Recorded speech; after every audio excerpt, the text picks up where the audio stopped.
Política, Economia do Brasil e com o professor Marlon Adami. Boa noite, professor Marlon. Boa noite, Celso. Boa noite, nossos amigos ouvintes, pessoal do chat que nos acompanha aí todas as quartas-feiras. Vamos para mais uma noite apocalíptica. Noite apocalíptica é mais um apocalíptico do bem. Esse vale a pena porque informação para a gente acordar, dar um tapinha na cara, para a gente refletir sobre a vida. Quais são as novidades, professor? Olha, Celso, para variar, o nosso país, literalmente, ele está ladeira abaixo, né? Sem freio, sem governo, sem regramento, sem coisa nenhuma. Está um verdadeiro circo dos horrores.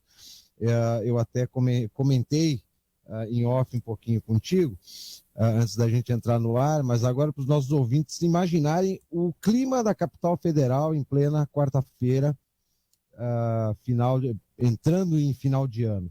Nós tivemos hoje protesto de professores, com 5 professores detidos e a presença do BOPE. Nós tivemos protesto de motoristas de ônibus que trancaram a rodoviária do Plano Piloto, ficou todos os ônibus, ninguém estava podendo ir para casa no final da tarde. Nós tivemos um outro protesto pela manhã de funcionários do Departamento de Estradas e Rodagem e do DETRAN, que também foi uma verdadeira balbúrdia de manhã cedo.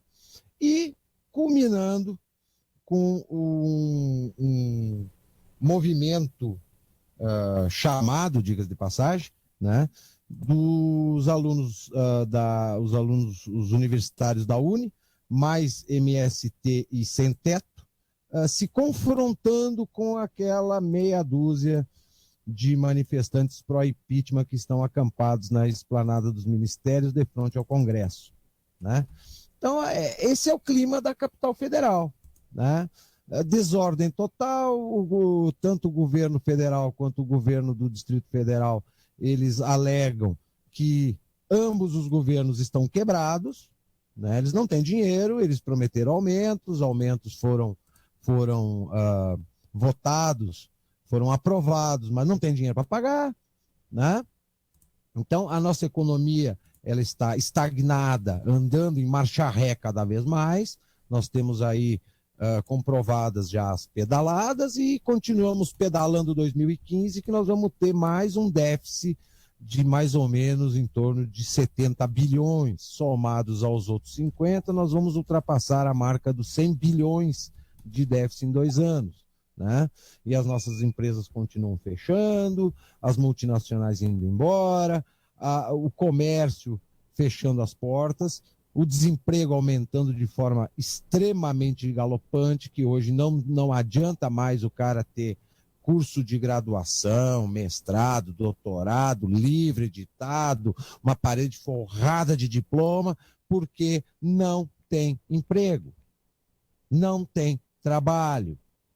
As empresas hoje elas estão literalmente trabalhando com uma capacidade tão mínima que mal conseguem pagar os impostos, né? Quanto mais renovar estoque, modernizar o quadro o quadro tecnológico, reconhecer os seus empregados, né? Dando os aumentos combinados, seja por merecimento, seja via acordos sindicais. Então, esse é o cenário caótico que o Brasil vem caminhando, né? E nós continuamos aí observando o povo numa letargia, numa anestesia que foi dada para a sociedade, e o povo ainda, uma pequena fatia ainda insiste, né, em achar que a democracia ela é madura, as instituições funcionam, porque as ferramentas democráticas, porque o impeachment não tem solução para o nosso país, mais por vias democráticas. Já está, esse ano já acabou, o ano legislativo, o ano dos políticos termina dia 15 de dezembro. Então nós temos mais 45 dias. E eles não vão mais fazer absolutamente nada, vai ficar tudo para março de 2016, a partir de abril, porque o mês de março é um mês morto, eles têm que voltar das férias, tem o feriado de Páscoa, aquela coisa toda, então só depois da Páscoa do ano que vem, tá? O impeachment, além de ser um projeto natimorto, ele já tem aí o auxílio, né, além do balcão de negócios entre o executivo e o legislativo, né, entre PT e PMDB, nós temos ainda um auxílio do escritório de advocacia do PT, chamado Supremo Tribunal Federal, que está ali pronto para barrar qualquer processo de impeachment que tentarem levar à pauta do Congresso. E outra, não basta o seu Cunha aceitar aceitar o pedido entregue, seja lá por quem, por Bolsonaro, por Miguel Reale Júnior, Hélio Bicudo, não importa ele aceitar. Existem outros trâmites legais, outros meandros, tá, que pode fazer esse processo andar numa marcha tão lenta que a Dilma acaba o mandato dela, como pode ser barrado por vias judiciais. Ninguém vai votar impeachment coisa nenhuma. Por quê? Porque tanto a Constituição Federal quanto todas as leis que existem no país, em vigor, foram escritas por políticos da esquerda. O que nós estamos assistindo hoje é o tal processo autofágico, que eu venho comentando em outras oportunidades com muitas pessoas, que é o processo autofágico da esquerda. O que acontece? A esquerda ela foi alavancada, né? Ela tomou força, ela se formatou no cenário político a partir do governo Sarney. Depois ela se reorganizou e tomou conta do poder com Fernando Henrique Cardoso. E nos últimos 3 mandatos do PT, eles estão avançando, mas avançando o projeto socialista, iniciado lá em 85, de uma forma muito lenta, sutil e gradual, só que voltado bem mais à esquerda radical, à esquerda clássica, tá? Então, nós não temos um debate, nós não temos um enfrentamento democrático equilibrado. O que a gente assiste já há muito tempo é a esquerda brigando com ela apenas pelo poder. É trocar 6 por meia dúzia. Aí todo mundo, não, porque a gente precisa apoiar os movimentos, porque as pessoas estão saindo de casa para lutar pela democracia. Olha, no momento em que tu tem pseudo-líderes criados pela nossa imprensa, que nem um líder de movimento algum, de grupo algum, ele é um líder eleito pela vontade popular.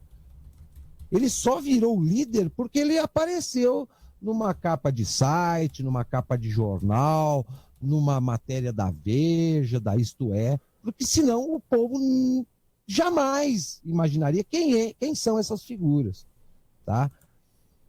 Nós não temos lideranças, nós não temos pessoas com conhecimento, com fundamentação para poder criar um movimento legítimo popular para enfrentar essa máquina chamada socialismo. Aí não adianta as pessoas me mandarem mensagem dizer que eu estou sabotando, boicotando, que eu sou inimigo na trincheira, porque existe uma coisa chamada lógica. E contra fatos não há argumentos. Tanto a turma do Revoltados Online, tanto a turma do MBL, tanto a turma até dos intervencionistas, tá? Eles querem tanta intervenção, eles querem tanta democracia, mas se utilizam de termos, de frases e de pensamentos pregados pela esquerda ao longo de 30 anos. Quer dizer, nós estamos abandonados, a gente está, literalmente, a sociedade está jogada nas traças. O trabalho doutrinário, o trabalho de anestesia social com relação aos assuntos voltados ao Estado, ao governo e aos interesses da população, a grande maioria não tem noção. Não tem noção, tá? É tudo um bando de pessoas aí que a vaidade bateu a cabeça e eles, já que eu entrei na dança, agora eu vou até o fim. Né? O que a gente pode pensar de lideranças democráticas que estão de braços dados com o líder do PPS, com o presidente de honra do PSDB, que o presidente de honra do PSDB pega um pseudo-líder desse que saiu do nada e leva para dar palestra em Harvard. Quer dizer, são popstars da política. Né? Ontem até nós tivemos aqui a sessão na comissão a sessão na CPI dos crimes cibernéticos, né? Foi convocado o líder do grupo Revoltados Online para dar explicações, depor sobre postagens, sobre ofensas, sobre calúnias, difamações e tal, contra políticos que apoiam o governo. Quem convocou tanto o pessoal do Revoltados Online quanto outros não apareceu, que foi o seu Jean Willis. Né? Mandou lá outros coleguinhas da esquerda para fazer o enfrentamento. E no fim da história, o que a gente viu foi eu pelo menos assisti parte da sessão, foi um grande circo, né? Parecia um programa de auditório, né? Onde a cada frase de efeito, a cada enfrentamento entre o pessoal dos grupos de oposição contra os políticos da esquerda que estavam ali, eram aplaudidos com assovios e etc, etc. Então, isso aí não é democracia, tá? Isso é esculhambação. E a gente não consegue enxergar uma luzinha de organização, de pessoas com lógica, com consciência, com fundamentação, com coragem de praticar a verdadeira democracia. Nem mesmo, tá? Políticos ilustres e notórios, como o Bolsonaro, como o Caiado. O Aécio nem se fala, porque esse aí deve estar escondido embaixo da cama, sumiu do mapa. Tantos outros, né, que estão aí, nós somos a minoria opositora. Ninguém ali está fazendo oposição, porque minoria não apita. Eles ficam berrando, mas quando chega na hora da votação, a maioria é do governo e a maioria vota do jeito que quer e eles jamais serão ouvidos. Então a nossa democracia, ela acabou. No momento em que nós temos um grupo de políticos opositores tão minoria, mas tão minoria, que nem eles gritando eles conseguem desestabilizar, nem denunciando eles conseguem sensibilizar a situação, para refletir um pouquinho, é sinal que nós já estamos numa ditadura, uma ditadura partidária de esquerda vigente e enfim, acabou. É que nem agora o seu Cunha foi denunciado na comissão de ética da Câmara. Mais da metade da comissão de ética está enrolada com escândalo de corrupção, seja Petrolão, seja Operação Zelote, seja tantas outras operações da Polícia Federal. Quer dizer, estão tudo sob suspeita de crime de corrupção. Essa é a comissão de ética da Câmara. Ô Marlon, então é isso que eu ia falar. Então como é que fica uma comissão de ética, sendo que a própria ética da comissão não existe? Nós não temos mais. A ditadura partidária de esquerda tomou conta e eles ficam ali fazendo de conta. Eles ficam brincando de democracia. Eles brincam de democracia, ficam lá com aqueles discursos, frases de efeito, porque as ferramentas democráticas, porque a vontade popular. Que vontade popular? Que ferramenta democrática? Eles vivem lá criando PEC, projeto de emenda constitucional toda hora. Eles vivem criando projeto de lei para tudo que eles imaginam. Quer dizer, a nossa Constituição já não vale mais nada. O Brasil está sendo governado por emendas constitucionais que já sobrepõem o texto original. Né? E as pessoas, por falta de informação, por falta de interesse, por falta de conhecimento, elas acabam caindo nessas esparrelas, nessas novelas que fazem as pessoas perderem tempo tanto tanto para ela conhecer e procurar um caminho diferente, se não ficar plantada na frente da TV ou de um computador acompanhando essa ladainha que eles mesmos promovem, né, para tirar o foco do cidadão, e principalmente para manter a anestesia do povo. Né? Eles são os ilustres. O povo tem que estar focado nos ilustres. Aí ninguém entende nada, ninguém sabe de nada, ninguém tem noção de nada, e aí fica só naquela do eu acho, da boataria, aí aparece um pseudo super-herói lá, e olha, esse aí vai salvar a pátria, né? Agora vai, e agora não, agora o Cunha foi chamado de super-herói, o cara tá mais enrolado que não sei o quê. Quer dizer, a nossa classe política, ela não existe. Ela não existe. Ontem eu vi um discurso no Senado do senador Magno Malta. Ele foi muito sincero. Ele chegou: daqui a pouco nós não vamos ter mais condição de sair na rua porque o povo nos odeia. Quer dizer, até a classe política já está vendo. O problema é que eles estão num patamar de vida social que eles conseguem viver isolados do povo. Né? Eles não frequentam os mesmos lugares que o povo frequenta. A gente não sai na rua e encontra qualquer deputado, qualquer senador na rua, porque eles estão num patamar, eles estão no Olimpo, né, dentro do nosso país. Senão aconteceria o que aconteceu com o Eduardo Suplicy nos últimos dias, que ele foi enxotado de uma livraria em São Paulo. E todo mundo achando: olha, o povo acordou, o povo está consciente, tem que humilhar, tem que enxotar mesmo esses políticos do ambiente, tal, não sei o quê. Aí foram descobrir que a pessoa que fez aquele escândalo dentro da livraria era uma militante do PSOL.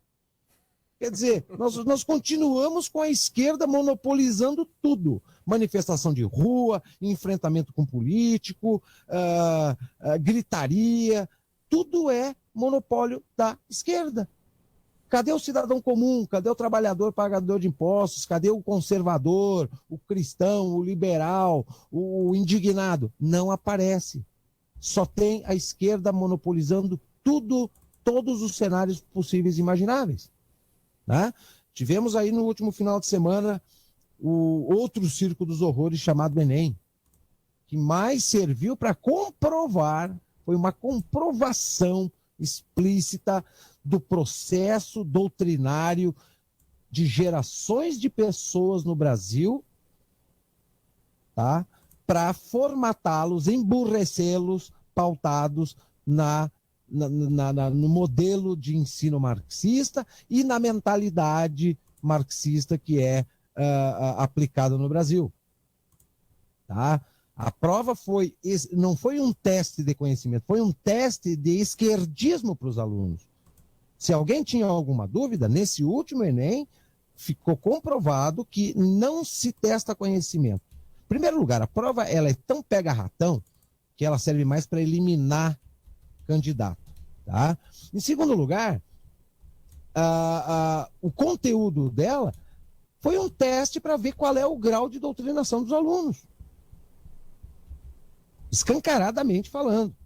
Então, e quando a gente vê um órgão do governo, o Ministério da Educação e Cultura, promovendo esse tipo de coisa, fica cada vez mais claro que eles já não têm mais pecha alguma, acanhamento algum e muito menos vergonha alguma de dizer: nós somos um governo de esquerda marxista, nós queremos o socialismo para o país, não queremos apenas o regime, queremos mentes socialistas.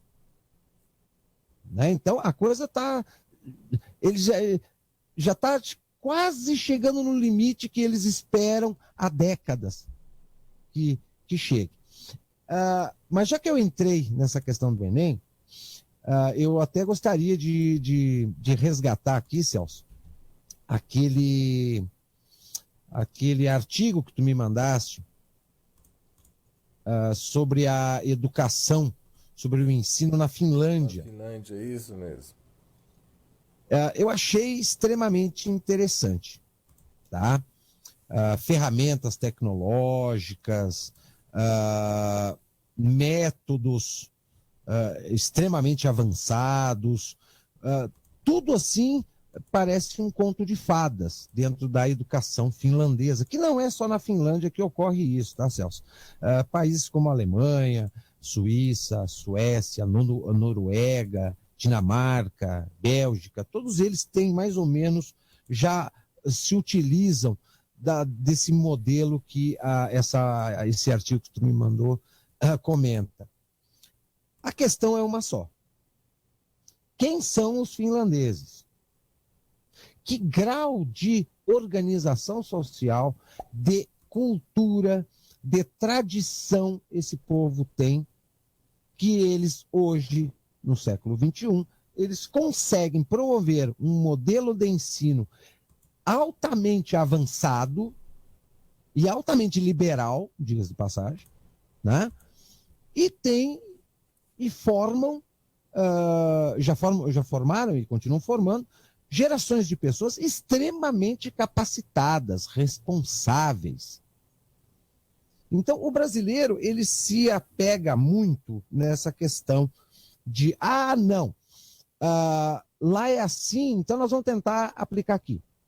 Mas eles não observam as diferenças da sociedade. Lá, por exemplo, e não é de hoje, já há décadas, as crianças elas vão para a escola praticamente alfabetizadas. Aqui nós temos adolescentes de 15, 16, 17 anos que desenham um nome. Nós temos uma mentalidade, a criança quando vai para a escola lá, ela vai para estudar. Ela tem isso na sua formação doméstica, e eu acho que até no seu DNA, que estudo serve para se preparar para o futuro. Aqui, nós estamos tão atrasados que as crianças acham que ir para a escola é porque o pai e a mãe têm que trabalhar, porque lá tem merenda, porque lá tem um monte de amigo e tem espaço seguro para brincar. Estudar é a última coisa que passa na cabeça de uma criança e de um adolescente aqui no Brasil. E quando se fala em estudar, aí nós caímos naquele poço sem fundo chamado socioconstrutivismo marxista do Paulo Freire. Que aí é caixão, né, meu amigo? É caixão. Porque tudo que vem sendo aplicado e que foi aplicado com o implemento do seu Fernando Henrique Cardoso, que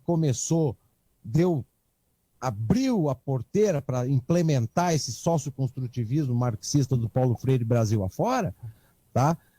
Nós já temos gerações perdidas. Perdidas. Porque todo mundo, hoje quem está entrando numa faculdade, numa universidade, são analfabetos funcionais. Nós não temos mais pessoas que conseguem ler, refletir e opinar, ter uma opinião própria. A única coisa que as pessoas conseguem fazer hoje, primeiro, elas não leem mais, segundo, elas não pensam, terceiro, elas fazem uma conversa fiada tão enrolada que elas acabam não dizendo nada. Tá? Eu fiz um curso não faz muito tempo, que eu apresentei um trabalho de 30 laudas. Eu fui repreendido porque eu estava escrevendo demais. Então, esse é o nível de ensino e de preparo intelectual que o brasileiro vem recebendo nos últimos 30 anos. A gente pode tentar implementar qualquer modelo de ensino, finlandês, norueguês, alemão, suíço, português, não importa. Que seja de ponta. Enquanto nós tivermos uma sociedade que não leva o ensino a sério, uma sociedade que apenas pensa que ficar empilhando diploma vai dar sucesso futuro, progresso, estabilidade, riqueza, nós estamos roubados. As pessoas não pensam em estudar para se preparar para o futuro. Elas pensam que elas precisam ganhar dinheiro. Elas precisam trocar o smartphone, o carro, viajar para a Europa. Quer dizer, a nossa mentalidade está muito longe, está muito pífia, muito ínfima para a gente imaginar que um dia a gente possa ter um ensino com a qualidade e com a metodologia utilizada na Europa, nesses países escandinavos. Alguns anos atrás, eu acho que era na época do... Não me lembro se era o Mercadante, mas até foi num desses ministros da educação petista aí. Acho que não me lembro se foi na época do Tarso Genro. Bom, foi num desses. Que eles lançaram um grande projeto de modernização do ensino nacional através da implementação das novas tecnologias. Meu amigo, até hoje as nossas escolas não têm internet. Não tem. E se tem, é péssimo. Não tem computador. Não tem nem cadeira direito. Tem escola que não tem nem água. Não tem energia elétrica. Quer dizer, é tudo uma grande história da carochinha. Tá? Porque ou tu faz para todo mundo ou tu não faz para ninguém. Então diz, ó, eu não tenho condições de fazer para todo mundo. Agora, aí vai lá a imprensa e diz assim, não, mas em São Paulo nós temos uma escola modelo? Sim, e daí? E o resto? Tem professor aí, meu amigo, ganhando menos do que balconista de loja de material de construção. Quer dizer, o pessoal acha que para ser professor, o cara tem que pegar, passar 4, 5 anos numa faculdade, ler meia dúzia de livro e depois ficar fazendo teatro lá na frente dos alunos, né? Tem que brigar com os alunos, né?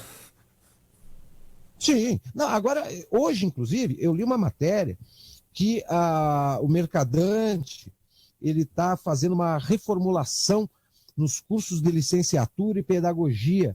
E essa reformulação vai iniciar através da Unicamp, da USP e da Unesp. 3 grandes ovos da serpente. Só sai esquerdista dali, né? Os professores, os acadêmicos e os Brasil estão nas 3 universidades. Eles vão ser preparados com menos teoria e mais prática. Quer dizer, o Paulo Freire, quando ele disse que o professor não é professor, ele é educador, ele é um facilitador do conhecimento, e ele frisa muito bem na teoria dele que o professor ele é um ator da sala de aula, que facilita a chegada do conhecimento ao aluno. Realmente nós vamos formar atores, nós vamos formar palhaços que vão ficar dentro de uma sala de aula com 40, 50 alunos, com o mínimo de conhecimento, mas com um jogo de cintura e uma articulação de oratória fantástica. Né? Não basta tu ter uma grade curricular e um conteúdo paupérrimo e mentiroso, que já está provado que emborrece todo mundo. Tu tem que ter o conteúdo pobre, tu tem que ter a pior metodologia, e agora a gente vai ter os piores professores do planeta. Porque serão atores. Eles não estão lá dando aula, eles estão lá fazendo de conta de uma forma legal e legítima, avalizada pelo Ministério da Educação e Cultura. E aí me aparece um jurista que diz que o problema nós temos que acabar com a doutrinação. De que maneira? Através de uma lei. Quem é que vai fiscalizar a lei? Não sei. O que diz essa lei? Não, nós vamos fiscalizar os professores. Professor nenhum mais pode doutrinar. Tá, mas quem é que vai fiscalizar? Os pedagogos que são agentes marxistas? Os diretores? Os pais não dá porque os pais não estão na escola. Não, quem vai fiscalizar são os alunos. Mas com que poder um aluno vai fiscalizar se um professor tal não está doutrinando? Porque essa turma da esquerda, esses professores de esquerda doutrinadores, eles são muito bons no discurso, em dizer assim, nós somos todos iguais.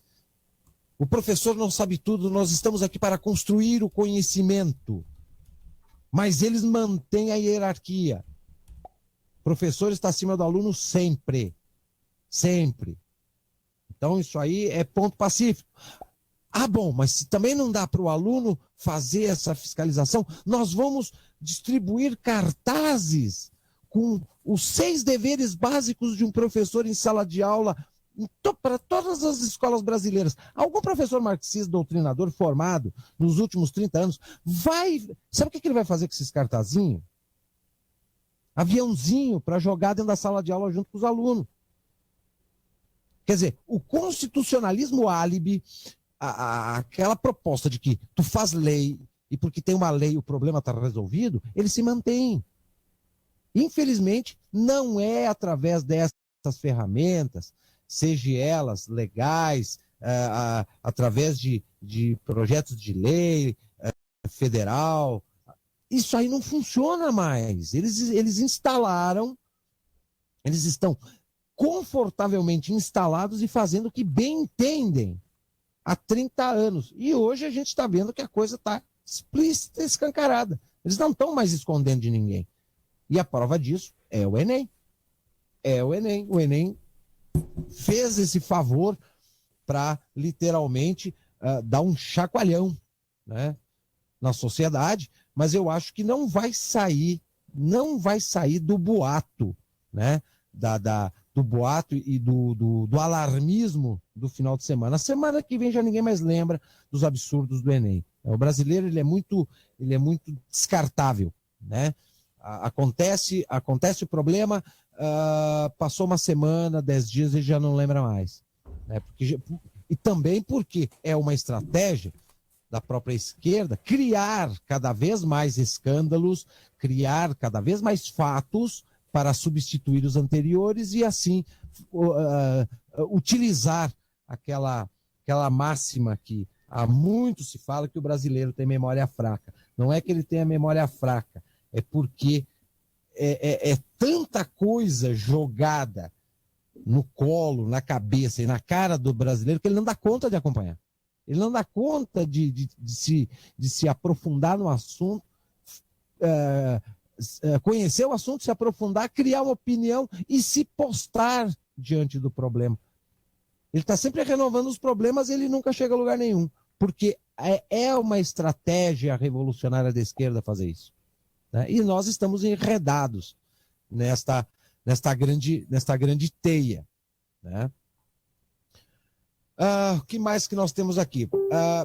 Para fechar o assunto Enem, eu gostaria de passar para os ouvintes um resumo, na verdade, pela boca de pessoas ilustres, inclusive, do que eles acharam a respeito do Enem ou do Exame Nacional de Ensino Marxista, como foi rebatizado, né? O seu Renato Janine Ribeiro, ex-ministro da Educação, ele disse o seguinte, que ele tomou conhecimento da prova do Enem e ele achou extremamente bom e relevante ser incluído na prova questões de desigualdade entre gêneros e questão da opressão que ocorre sobre as mulheres. Quer dizer, de que resolve nós fazermos uma novela dentro da Câmara e do Senado para votar se pode ou não pode se trabalhar questão de gênero no Brasil, se o Ministério da Educação e Cultura ele está fazendo isso de forma independente e ilegal? Tá? Então, né, o próprio ex-ministro da Educação ele achou excelente. A deputada Maria do Rosário, a nossa ilustre, o que é isso, né? Só que ela sabe dizer, também elogiou demais a prova, porque é óbvio, a prova privilegiou o quê? As bandeiras, né, as causas que esses partidos da esquerda carregam, né, que é a defesa das minorias, que eles são contra a segregação. Né? Eles são contra a segregação, não pode haver luta de classes, não pode haver divisão da sociedade. Mas, na verdade, é o que eles promovem, segregação. Homens e mulheres, negros e brancos, católicos e evangélicos, e assim por no momento em que eles tiverem... O Enem foi um grande instrumento de propaganda para as bandeiras de luta que a esquerda vem aí tentando implementar Brasil afora. O deputado Jair Bolsonaro disse o seguinte: mais ou tão grave quanto a corrupção e a doutrinação imposta pelo governo junto à nossa juventude, né, é o fato do descaramento, né, da forma como eles expuseram o tema, questão de gênero, né, que o João não nasce homem e a Maria não nasce mulher, né, o homem e a mulher é uma construção social, né, pautada numa teoria de uma filósofa francesa chamada Simone de Beauvoir, que todo mundo diz que ela era nazista. Ela era nazista coisa nenhuma, ela era militante marxista, alinhada com os teóricos da escola de Frankfurt, tanto que ela foi casada com o Sartre, que foi um dos baluartes da escola de Frankfurt, representando a intelectualidade francesa. Tá? E a dona Simone de Beauvoir, ela foi uma das primeiras a teorizar essa questão de gênero e a fomentar o movimento feminista, que, na verdade, o movimento feminista ele não tenta buscar direitos e a valorização da mulher, mas ele, na verdade, ele busca uma liberdade deturpada que joga a mulher no nível mais baixo que tu pode imaginar dentro da sociedade. Tá? O ministro da Educação, Aloysio Mercadante, rebateu aos deputados em entrevista coletiva, ainda na noite de domingo, e, segundo o ministro, a escritora e filósofa teve grande contribuição sobre a condição da mulher na sociedade e que lembrou também que no passado as mulheres não podiam votar, eram consideradas incapazes e sem direitos. Esse é o contexto do debate. Pessoas podem divergir, na educação tem de estar aberto a discutir e a aceitar. O problema é que o Ministério da Educação e os seus intelectualoides de plantão e o governo, diga-se de passagem, eles não estão fazendo um debate, eles estão tentando impor a sua mentalidade e as suas bandeiras para continuar transformando e construindo uma sociedade marxista. Tá? Então, essa história que é engraçado, eles pregam tanto debate, mas quando alguém chama eles para o debate, não tem debate. Aí ou eles ficam tudo raivoso, né? Eles viram tudo cachorro brabo babando, querendo morder, ou eles simplesmente fogem. Né? Que nem o seu Jean Willis. Chamou os caras para depor na CPI, parecia um cachorro bravo, mas não apareceu. Né? Então, eles são muito engraçados. Eles têm um discurso muito envolvente, muito romântico, mas eles não cumprem com aquilo que pregam. É uma forma de criar um estágio de confusão e de insegurança na sociedade. Concluindo, o ministro Mercadante acrescentou que não teve acesso às questões antes da prova por conta do sigilo, né, e a prova é feita com total sigilo, né, eu só descobri o tema da redação no momento exato em que ele foi divulgado, né, que a prova foi redigida por pesquisadores, professores universitários de competências reconhecidas nas suas áreas. Eu queria só dar uma espiadinha no currículo Lattes desses intelectuais que formulam as provas do Enem, tá? Quem tiver curiosidade, tá? Coloquem no Google currículo Lattes, Fernando Haddad. Fernando Haddad, prefeito de São Paulo, foi professor da USP. E aí vocês vão ver qual é a produção intelectual do seu Fernando Haddad, que é igual, tá? É idêntica a tantos outros intelectuais a serviço do governo e do ministério. Todos eles só produziram marxismo, leninismo, sindicalismo, luta de classes, bandeiras progressistas e assim por diante. Tá?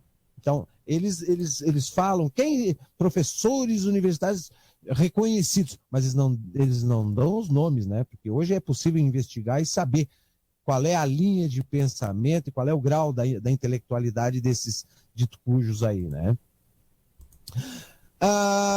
Celso, eu separei um artigo também que se relaciona com essa questão essa questão do Enem com relação à questão de gênero. Tá? Esse artigo ele foi escrito por um jornalista do jornal francês, o Le Figaro. Tá? Eu prefiro ler ele na íntegra, porque ele não é um artigo muito longo, mas ele é bem objetivo, tá? Para não, de repente, não me escapar nenhuma informação relevante. Nos anos 60, um médico neozelandês experimentou em 2 gêmeos a teoria de gênero, convencendo os pais a transformarem um deles em menina. Uma experiência de consequências dramáticas. Ainda que a polêmica sobre a teoria de gênero não cesse de crescer, a experiência trágica conduzida na metade dos anos 60 pelo seu criador, o sexólogo e psicólogo neozelandês John Money, volta à superfície, como relatou na quarta-feira o Le Point, um outro jornal francês. Uma experiência frequentemente ocultada por seus discípulos atuais nos estudos de gênero, pois se fosse tendo sido conduzida por 2 gêmeos canadenses nascidos meninos, sendo que um que deles foi educado como menina, não seria bem vista hoje. O especialista em hermafroditismo da Universidade Americana, John Hopkins, John Money definiu desde 1955 o gênero como uma conduta sexual que escolhemos adotar, a despeito de nosso sexo de nascença. Ele estudou notadamente os casos de crianças nascidas intersexuais para saber a qual sexo elas poderiam pertencer. Aquele que a natureza lhes deu ou aquele no qual foram educadas. Em 1966, os pais iriam oferecer ao controvertido médico a possibilidade de testar sobre seus próprios filhos a teoria de gênero. O casal Heimer eram pais de gêmeos de 8 meses. Eles desejavam circuncidá-los, porém a operação não foi bem sucedida em um dos 2 gêmeos. Bruce, cujo pênis foi queimado após uma cauterização elétrica, seu irmão Brian, por sua vez, saiu ileso da operação. Para John Money, era a ocasião de mostrar, com base em um modelo vivo, que o sexo biológico não era mais que um erro. Ele propôs então aos pais desamparados que educassem o filho como uma menina, sem jamais revelarem a ele seu sexo de nascença. Bruce, que desde então passou a se chamar Brenda, recebeu a princípio um tratamento hormonal, pois se queria retirar seus testículos depois de 14 meses. Doravante, uma menina, Bruce ou Brenda, usa saias e brinca com bonecas. Durante sua infância, os gêmeos Brian e Brenda seguem um desenvolvimento harmonioso, fazendo da experiência de sexologia uma vitória. Ao menos foi o que John Money, que mantinha a guarda sobre sua evolução, examinando-os uma vez por ano, acreditava. Ele publica, então, numerosos artigos sobre o assunto, mais um livro em 1972, intitulado Homem, Mulher, Garoto, Garoto, no qual afirma que a educação é a educação e não o sexo de nascença que determina se alguém é homem ou mulher. Mas se Brenda viveu uma infância sem choques, as coisas se complicaram na adolescência. Sua voz se tornou mais grave e ela se sente atraída por garotas. Pouco a pouco, ela rejeita seu tratamento, substituindo-o por outro, com testosterona. No fundo, ela se sente mais um garoto que uma moça. Desamparado, o casal Heimer conta a verdade a seus filhos. Desde então, Brenda se torna um homem. David, no qual é criado cirurgicamente, David, no qual é criado cirurgicamente um pênis e são retirados os seios. Este último se casará com uma mulher com a idade de 24 anos. Mas esta experiência identitária, fora dos padrões, deixou desgastes irreparáveis para os gêmeos. Conclusão: Brian se suicidou em 2002 e David em maio de 2004. Então, por esse artigo, que foi muito bem fundamentado, diga-se de passagem, né, um artigo investigativo bastante elucidativo, a gente vê que já existem comprovações de que essa balela de questão de gênero, que é uma das bandeiras pesadas que a esquerda brasileira vem pregando sobre a sociedade, nada mais é do que uma deformação social, né? E que a questão de gênero não é nenhuma novidade, tanto que a experiência ocorreu em meados dos anos 60. Ou seja, a escola de Frankfurt, ela criou teorias de reconstrução social pautadas em questão de gênero, na psicologia, no ensino, todas aquelas ferramentas subversivas que saíram daquelas mentes iluminadas de Frankfurt, né? Nos anos 20 e 30, e nos anos 60, Europa, Estados Unidos, países, né, ditos como avançados de primeiro mundo, já estavam aplicando, já estavam servindo de laboratório. E se desse certo, se manteria. Aqui no Brasil a gente ainda vê essa dicotomia entre héteros e movimento LGBT. Nos Estados Unidos, o que acontece aqui no Brasil em relação ao movimento LGBT se passou nos anos 60, 70. Na Europa, a mesma coisa. Hoje eles já entraram num acordo, né, de convivência pacífica e tal, mas houve uma batalha muito forte nos anos 60 e 70, tanto por questão de gênero, tanto quanto pelo movimento gay. Nós, do terceiro mundo, nós da América Latina, é que sempre andamos 50 anos atrasados em relação ao hemisfério norte. Tá? E nós já temos exemplos, comprovações científicas, documentais, de que tudo o que a esquerda vem implementando ao longo dos últimos 30 anos é um crime sobre a sociedade. Né? É induzir a sociedade ao erro. E o pior é que quem fica com as consequências, quem paga o preço, é a própria sociedade. Não vai ser o político que fez a lei, não vai ser a classe de ativistas que vai pagar o preço pesado. É a própria sociedade. E nessa de omitir informações, a sociedade fica naquela dúvida. Será que? Eu acho que. Será que pode? E aí tu tem aquele bando de gente martelando dia e noite, né? Criando factoides, criando cenários para promover as suas bandeiras, suas causas, sempre com aquele discurso vitimista, né? Aquele discurso de que eles estão preocupados com a sociedade, com a liberdade, com a democracia, com as minorias, que na verdade é tudo uma grande falácia. Né? Mas, infelizmente, nós estamos aí, dia a dia, sofrendo inserções, né? São batalhas diárias que a gente sofre pela esquerda. Eles vêm, fazem um ataque, recuam, atacam de novo com outro, por um outro flanco, com outro método, com outro discurso, e assim eles tentam avançar de alguma forma. Né? Eu tenho uma crítica,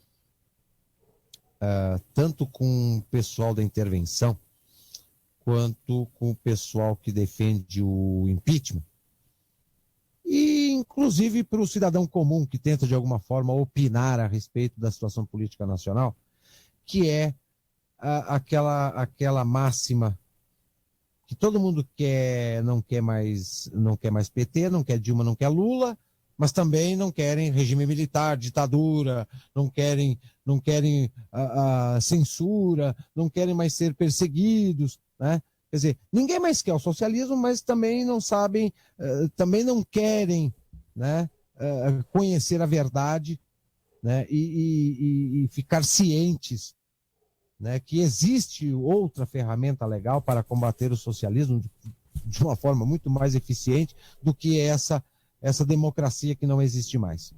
O Tribunal Internacional de Justiça, com sede em Haia, na Holanda, fundado em 1945, no final da guerra, né, que é um tribunal internacional para crimes de guerra, crimes contra a humanidade, reconheceu o regime democrático militar do Brasil como um governo de regime democrático e nunca como uma ditadura opressora, tanto que jamais se propôs submeter nossos generais, presidentes, eleitos pelos representantes do povo, em eleições indiretas promovidas pela Câmara dos Deputados, a julgamento no Tribunal de Haia por crimes contra a humanidade. Então, o pessoal que não quer mais PT, não quer Dilma, que pede impeachment, que pede intervenção, eu quero os militares, mas eu não quero o regime militar, eu quero eleição daqui 6 meses, é só para tirar os caras daqui. Por favor, se informe um pouco melhor. Vocês estão dando tiro no pé, vocês estão sendo contraditórios, vocês estão sendo extremamente alarmistas, histéricos e desinformantes ao mesmo tempo. Não é isso que a sociedade brasileira precisa. Mais do que nunca, de uma forma extremamente emergencial, e estamos deveras atrasados, a sociedade precisa de boa informação, de consciência política, precisa de informação correta, informação verdadeira. De mentira, nós já estamos. De mentira, a sociedade já está cheia de desinformante, cheio de gente sem conhecimento, querendo participar, fazer, acontecer, e não tem capacidade intelectual para tanto. Tá? É que nem eu vi um pouquinho antes da gente entrar no ar, Celso, que a revista Time, ela elegeu os 30 jovens mais influentes do mundo. E dentre os 30 se encontra o jovem Kim Kataguiri, líder do movimento Brasil Livre. Por favor, o dia que nós tiver um jovem, não é porque ele tem 19 anos e é líder de movimento de impeachment, mas o dia que a nossa juventude tiver que ser representada por isso aí, fecha para balanço, né, meu amigo? Não tem outro jovem mais capacitado? Cadê aqueles jovens que ganham prêmios de cientistas, prêmios em concursos de ciência, matemática, química, que estão até fora do país desenvolvendo a sua capacidade intelectual? O seu Kim Kataguiri ele não representa a juventude brasileira, tanto qualquer outro estudante universitário de qualquer universidade do Brasil, que estão todos eles contaminados, todos eles com a mente deturpada. Eles não têm noção. O seu Kim Kataguiri apareceu, tal, né, aquele jeitinho dele, tal, veio lá recitando umas frases do Ludwig von Mises, com uma máscara de conservador, pregando economia liberal. O problema é que isso não basta para representar nem a juventude e muito menos a sociedade brasileira contra um governo que tem uma estrutura gigantesca, monstruosa na sua mão e que dominou a estrutura estatal e grande parte da sociedade através dos seus movimentos, das suas organizações sindicais, universitárias, etc, etc. Quer dizer, nós estamos mal das pernas. Mas bota mal das pernas nisso, Celso. É terrível. Eu continuo pregando, a gente está aqui toda semana, eu nos domingos também estou lá, dispondo boa informação para as pessoas, esclarecendo, não é por aí, não vamos entrar nos alarmismos, vamos buscar informação fidedigna, não vamos cair em boato, em achismo, né? Mas infelizmente, a contaminação ela foi tão grande e tão profunda que até para pensar, para, sabe, um choque de reflexão, as pessoas estão tendo essa dificuldade, né? Então é um problema bastante grande e não existe solução imediata. Volto a repetir, vou repetir quantas vezes forem necessárias, de que a nossa solução ela requer pessoas corajosas, tempo, preparo intelectual, paciência, muita paciência, tá? Porque nós não vamos reorganizar a sociedade e redirecionar a sociedade em 4 anos ou em 10 anos. Nós vamos demorar, tomara que não, mas de 20 anos para fora. De 20 anos para fora. Tá? Prova, mais uma prova, de que o nosso ensino, que os nossos métodos aplicados na preparação do cidadão para a vida, tá? Que é através do conhecimento acadêmico, não está surtindo efeito, e o efeito que está surtindo é péssimo, que hoje a maioria, vamos botar 70% dos homicídios praticados no Brasil gira na faixa etária entre 15 e 35 anos. Ou seja, exatamente as pessoas que foram para as escolas se preparar para a vida através do método marxista do Paulo Freire, que ou desistiram dos bancos escolares porque viu que não estava aprendendo nada, não estava se preparando para nada, ou porque não levou a sério, porque esse modelo educacional de ensino brasileiro não é para levar a sério. Ele só prepara jovens deformados, deturpados. Antes era do ensino fundamental para frente. Hoje eles já estão deformando as crianças de 4 a 6 anos. Eu vi um vídeo hoje na internet que eu fiquei pasmo. Uma criança que deve ter no máximo 4, estourando 5 anos de idade, de uma escola de educação infantil, né? Porque é educação infantil, ensino fundamental, médio, superior. Educação infantil, pirralhinho, 4 anos, 5 no máximo. Simplesmente destruindo uma sala de leitura de uma escola. Mas destruindo. E ninguém jogando cadeira longe. Não, todo mundo assim, pasmo, apavorado. Ai, o que nós vamos fazer? Chama assistente social. Não. Chama a pedagoga. Não. Chama a psicóloga. Não. Chama os bombeiros. Chama a polícia. Mas ninguém encostava a mão no moleque. Aquela criança ali, tranquilamente, vai ser um futuro traficante de droga, assassino. Porque se ele faz isso numa escola, imagina que ele faz dentro de casa. Ainda mais que os pais hoje são amedrontados 24 horas por dia pela polícia familiar chamada Conselho Tutelar. O dia que um conselheiro tutelar for recebido com uma espingarda de 2 canos na cara, tá? Eu acho que esse povo para de querer ser conselheiro tutelar para ficar mamando nas tetas do Estado, porque o salário de conselheiro tutelar é dinheiro público, é dinheiro dos impostos, para eles ficar botando o nariz e controlando as famílias. E que a maioria desses conselheiros tutelares não tem conhecimento, capacidade alguma para cumprir com a sua função. Tá? Porque qualquer um pode se candidatar. Basta ele fazer um cursinho intensivo, rapaz, do ECA e passar por uma prova psicotécnica com uma psicóloga. Pensa, rapaz.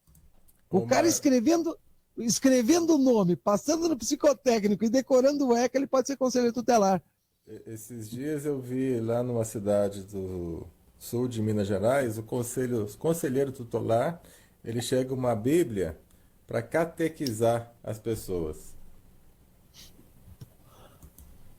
Não faz parte da função, quer dizer, cada um faz o que bem entende. Agora, o Conselho Tutelar, na verdade, ele serviu como uma ferramenta para o Estado de controle das famílias, né? Porque, tirando a autoridade de pai e mãe, o Estado fica com poder absoluto sobre a formação pessoal e intelectual dos jovens.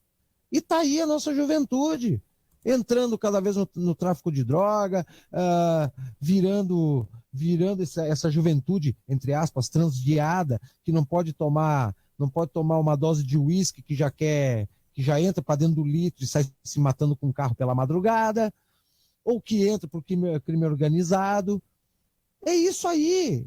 O resultado prático dos 30 anos de socioconstrutivismo marxista do seu Paulo Freire, implementado pelo seu FHC, é o que os governos do PT vêm colhendo os frutos. Essa juventude deformada, essa sociedade mal preparada, esses analfabetos funcionais que ficam exibindo diplomas, mas não têm capacidade para nada, absolutamente nada. Eles estão abaixo do nível técnico em todas as áreas. Eu não estou me referindo apenas a professores, em todas as áreas. É isso que o ensino marxista promove. Eu não sei mais o que precisa acontecer para as pessoas se rebelarem, se revoltarem de uma forma mais efetiva e realmente generalizada contra o ensino brasileiro. Porque o estrago já vai para a quarta geração de brasileiros formados deformados pelo ensino do Ministério da Educação e Cultura. E os índices de violência, de acidentes no trânsito, quem é que se acidenta no trânsito? Molecada! Molecada que o Conselho Tutelar diz que o pai e a mãe não pode educar, não pode ser severo. A juventude tem que ter liberdade, eles têm que se autoavaliarem, eles têm que criar o seu autoconhecimento, eles têm que construir o seu conhecimento para a vida. Está aí, ó. Ainda não me provaram ao contrário que o sistema de ensino que nós tivemos, a nossa geração teve, ela é prejudicial. Né? Tanto que eu já conversei com muitos professores universitários que aderiram a essa nova visão de ensino, porque eles eram formados já, né, pela mentalidade esquerdista ou eram militantes, né, do PT e dessas ideologias. Mas eu sempre perguntava para eles, me diz uma coisa, vocês erguem essa bandeira como se fosse o melhor ensino do planeta. Não existe uma prova explícita. Hoje ela já está se concretizando, mas naquela época ainda não existia uma prova explícita de que o resultado era negativo. Vocês chegaram aqui através de que método de ensino? Aí eles ficavam me olhando, né? Eles não se formaram pelo socioconstrutivismo. Eles chegaram a professores, estavam fazendo doutorados, porque eles começaram os seus estudos dentro de uma outra metodologia e de uma outra organização.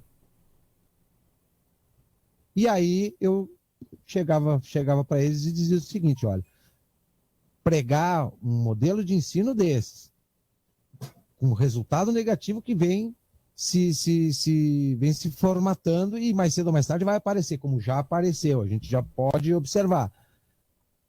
Esse profissional do ensino, para mim, ele é criminoso, ou no mínimo cúmplice de quem impôs e mandou aplicar esse tipo de ensino, que deforma, que desvirtua, que deturpa, que emburrece, né? Mas é aquela coisa, a ideologia mandou fazer. Se a ideologia mandou fazer, se o marxismo mandou fazer, se o Paulo Freire mandou fazer, a gente faz porque eles são semideuses. Então, só cabeças doutrinadas podem aceitar isso. Quem não foi doutrinado, quem não recebeu um mínimo de carga doutrinária, não foi contaminado, jamais aceitará isso. Jamais permanecerá passivo diante desse cenário tão destrutivo. Né? Porque um país não vive só de economia. Né? Um país vive de formação de pessoas, de participação de pessoas realmente capacitadas, não apenas para trabalhar, pagar imposto, mas pessoas que somem com a sociedade como um todo, em todas as áreas da sociedade.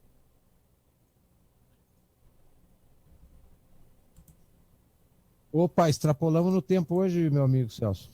Não, estamos na hora, 22h10, é a hora precisa para eu resolver aqui a situação. É realmente um dia de muita informação, muitos acontecimentos, né? E eu acho que seria até interessante, Marlon, num próximo programa, acho que o 28, né? Semana que vem não vai dar, porque você já vai estar sozinho no ar. Até preciso te passar aqui os detalhes. Mas quando eu Ok. retornar das férias, a gente fazer aquele comparativo do que está acontecendo hoje na Argentina com uma possibilidade futura do Brasil, mediante aqueles fatores que eu vi lá, que descrevi para você. Eu Só trazer para isso aqui. só a gente deixar com gostinho de quero mais, Isso. tá? Venezuela e Argentina estão num estágio mais avançado que o Brasil. A Venezuela bem mais e a Argentina um pouco mais avançado do que o Brasil. O esquerdismo, a mentalidade marxista, a implementação do projeto de poder da esquerda na América Latina, nesses países especificamente, tá, estão mais avançados que o Brasil, mas o Brasil não está longe do estágio do patamar que eles se encontram. Não estão longe, não. Estamos muito perto e nós estamos nos aproximando numa velocidade muito rápida para o meu gosto. Diga-se de passagem. Apesar de que a nossa mídia não traz informações desses países para nós, porque não é de interesse do governo que o brasileiro conheça a realidade nua e crua desses países. Mas na volta das tuas férias a gente vai ter muito mais embasamento e muito mais fatos para poder fazer essa comparação. Exato. Eu comentei isso porque na Argentina, de uma maneira geral, a população está com um pavor, um pânico do militar, de tudo que aconteceu durante o governo militar. Aí o Marlon, né, conversando com ele, ele explicou que é aquele projeto de realmente desfigurar o governo militar com falácias, com N provas ou com informações trocadas. Então, assim, é muito interessante a gente discutir isso, porque o futuro do Brasil está acontecendo, né? Vai ser praticamente aí. A Argentina, por exemplo, eles têm horror a militar, por quê? Porque a esquerda tomou o poder, fez as comissões da verdade, assim como fez aqui no Brasil, eles julgaram os militares, eles prenderam, mataram os militares, porque era tudo um bando de velho caquético, tá? Que os caras, só o trauma psicológico de ir para um tribunal marxista para ser condenado, né? Os velhinhos já dobravam os joelhos, e eles impuseram para a sociedade que os militares eram os demônios, né? Assassinos, torturadores, né? Só que eles não contaram que os 20 mil mortos e desaparecidos durante os regimes de governo militar na Argentina eram todos terroristas, todos do grupo do grupo terrorista, os montoneiros, que eram assassinos em altíssimo grau, estouravam bomba, matavam sumariamente, inocente, não interessava.